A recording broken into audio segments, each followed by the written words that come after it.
When you do your drawings, you want to try not to repeat information. Repetitive information just confuses or overburdens the reviewer of your documents. This is showing where my beams and my footings are going to go.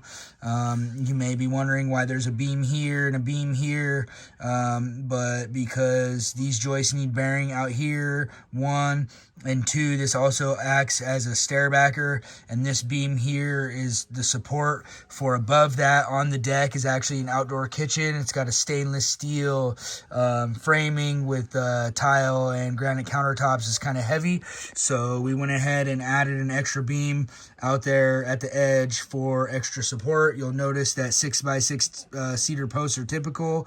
On this one, we did the fancy black hardware with the nice looking black bolt head looking, Simpson screws, the fancy ones. I'm sure some of you know what I'm talking about. All of these documents have different information. This shows what it's framed with, what the rails are connected with,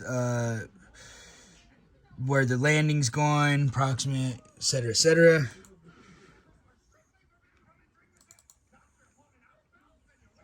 This right here is showing the new deck location in relation to the house, the driveway, the property lines, all that good stuff.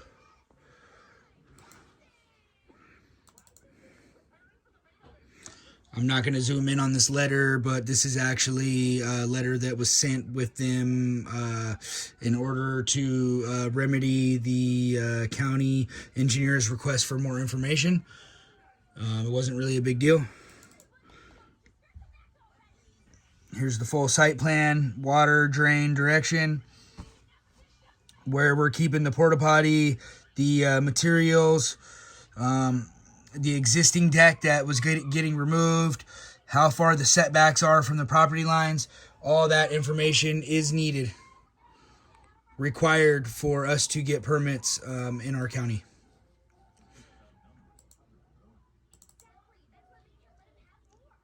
And here's top-down satellite imagery of the property, right? So that was every piece of information that we needed in order to submit for that deck there. I have another one that was more complicated right here. See if we can pull up some information here, and I'll just give you a look at what that looks like. This was a full deck that we did the redesign for. This one here was already framed when we got there. We added the bump out and the location of the stairs. We extended this out in the drawings and added the stairs. Then we designed this portion of the deck and these stairs over here. And again, this was for a revision packet, right? So here's more information on how we're tying our ledger to the house. You can see the pony walls below and the above wall above with our ledger connection through.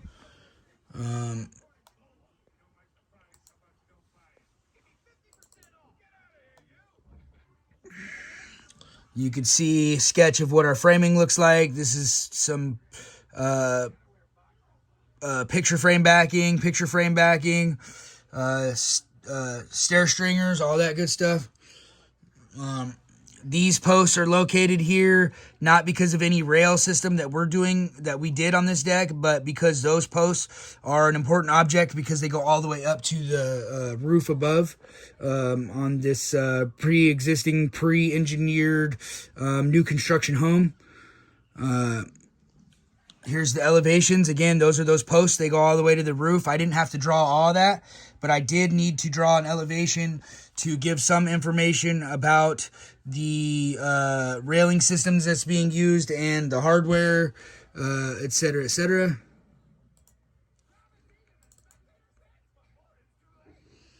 Here's footing layout, beam layout, and some other information.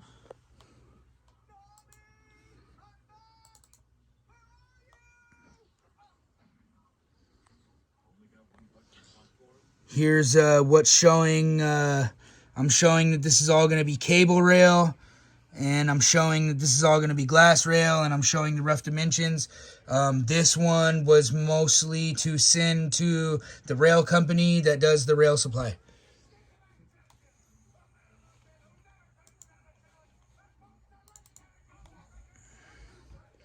And here's another elevation drawing for this design, and this is from the side view. And that was all that was needed in that situation in order to file for permits. Definitely thanks for watching my quick tutorial and my introduction to AutoCAD and my introduction to what you will need in order to design and request permits here for our area locally, Kitsap County, Washington. Thanks for watching.